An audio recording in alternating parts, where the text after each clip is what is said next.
Dalam video hari ini kita akan pergi melawat Alhambra, iaitu sebuah kota tinggalan Empayar Muslim pada ketika dulu. Tapi aku rasa sebelum kita masuk Alhambra, baik kita faham dulu konteks macam mana Islam ni boleh muncul dekat Sepanyol.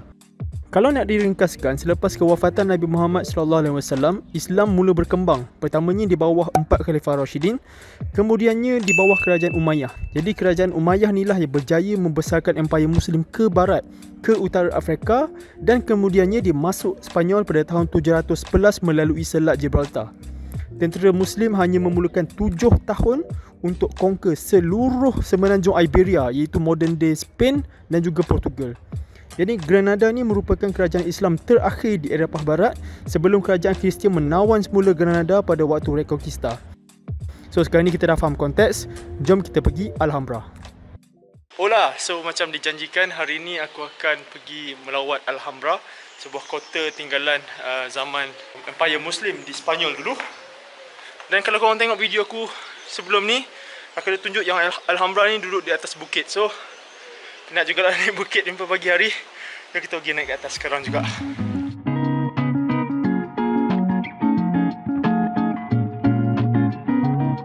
Kita dah sampai ke depan Alhambra dan belakang aku ni merupakan dia punya salah satu pintu pagar dia orang. Dan ni merupakan pintu yang paling besar sekali. Nama dia adalah Puerta de la Justicia. Pintu ni dibina pada abad ke-14. So agak lamalah dan kalau korang tengok sangatlah besar. Kita sekarang ni berada di dalam kota Alhambra dan sekarang ni aku akan mulakan aku punya visit hari ni di Nasrid Palace. Kenapa Nasrid Palace? Sebab Nasrid Palace kena bayar nak masuk dalam. So aku ambil tiket pukul 9 pagi sebab aku rasa tak ramai orang sangat time ni. So kita kena beratur dulu.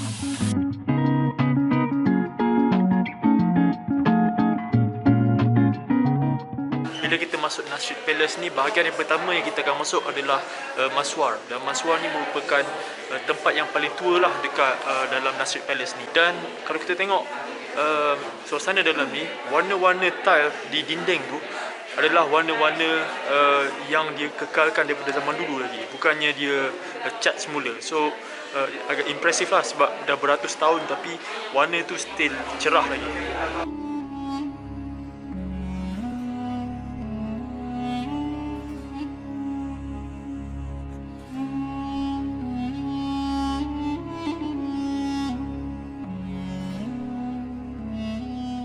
Salon de Comares ni is really impressive. Bukan saja sebab dia punya decoration, dia decorate daripada lantai, dinding sampai atap sana, tetapi every single side dalam salon ni is symmetry. And untuk buat something yang symmetry macam ni, you need to be really good at math. And this place is just incredible, man. Really incredible.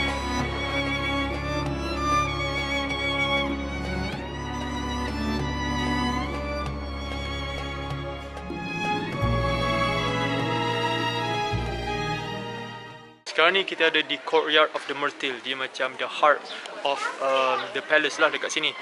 Dan kalau korang nampak belakang aku, we have a good mix of air, pokok dan juga bangunan.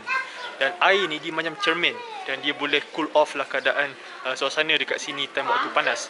Dan ada yang mengatakan bahawa since air ni dia macam cermin, so bila Sultan dia jalan dekat atas sana, dia nampak reflection diri dia di atas bangunan sana. Dan air kan ada macam ombak-ombak kecil kan, so nampak bergegar. Untuk mengingatkan balik kat dia bahawa dia bukan internal, dia bukan macam yang paling kuat sekali atas dunia ni. Sekarang ni aku berada di bahagian nama dia The Court of the Lion. Kenapa lion? Sebab dekat belakang aku ni kita boleh jumpa satu fountain yang kita boleh jumpa 12 ekor singa.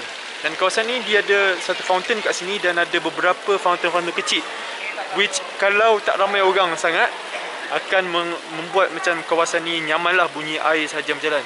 Dan macam tempat-tempat yang kita dah lalu tadi, every tempat kat sini, every side symmetrical, dan tu still amaze aku. Dan dekat sini juga kita boleh jumpa satu jenis decoration yang bernama mukarnas. Mukarnas ni benda ni, dia punya bentuk dia macam sarang lebah, macam sarang madu tau. Sekarang aku berada dekat satu bilik just tepi dekat Court of the Lion dan kita ada a very impressive mukarnas dekat sini. Really impressive.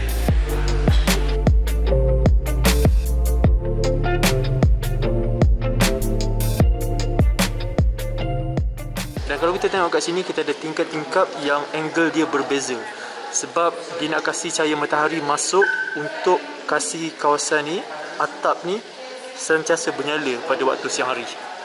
Dan kalau kita tengok Mukarnas yang atas ni nampak berserabut, tapi actually everything is symmetrical. It's really mind blowing, man.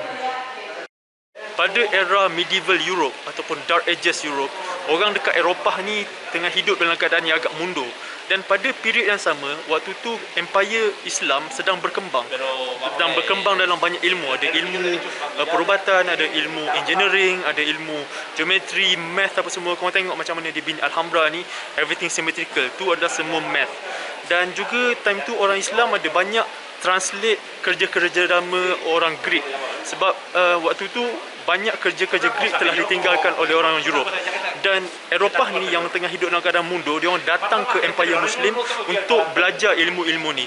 Dan itu adalah salah satu faktor kenapa Europe dapat keluar daripada Dark Ages masuk ke era European Renaissance.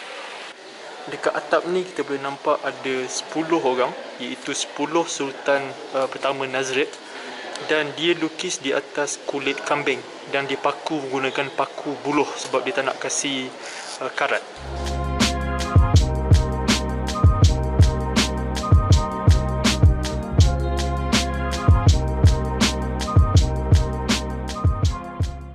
Okay, sekarang ni aku berada dekat kawasan luar dia, kawasan garden dia ni.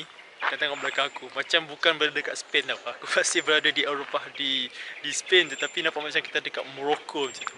Dan belakang ni juga ada satu taman yang lawa lah.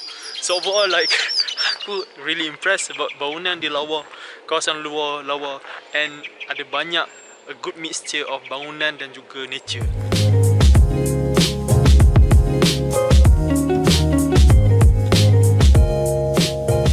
Di Alhambra ni, dekat dalam ataupun dekat luar, kita mesti akan jumpa air.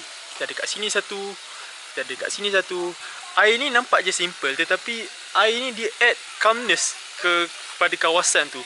Dan juga korang bayangkan musim panas, dekat South of Spain panas, air ni akan cool off lah tempat ni. Sebab tu kita boleh jumpa air ataupun little fountain everywhere dekat sini. And it's really good use of water bagi aku. Kawasan garden luar ni besar nak mampus. Kat sana dah banyak dan belah sana besar nak mampus. Alright, kita dah keluar Nasrid Palace dan sekarang ni aku akan pergi melawat Al-Qasabah, iaitu sebuah fortress pada ketika dulu. Jom kita masuk. Jadi Nasrid Palace kita masuk dekat situ dan sekarang ni kita ada dekat atas Al-Qasabah dan dia punya view di atas ni just beautiful, man. Kita boleh nampak bandar Granada. Dari atas ni kita nampak bangunan-bangunan putih sebab ni adalah Abbasid neighborhood. Kalau korang tengok aku punya video sebelum ni, aku pergi ke sana, everything white kat sana. So daripada atas kita nampak putih semua benda. So Al-Qasabah Fortress ni merupakan salah satu bahagian yang paling tua lah dekat Alhambra ni. Dan macam fortress-fortress lain juga yang aku pernah pergi sebelum ni, fortress memang duduk kat kawasan yang lebih tinggi. Dan tengok, this thing is really solid lah. Sangat besar, kita duduk kat kawasan atas, kita perasan enemy datang nak serang pun senang.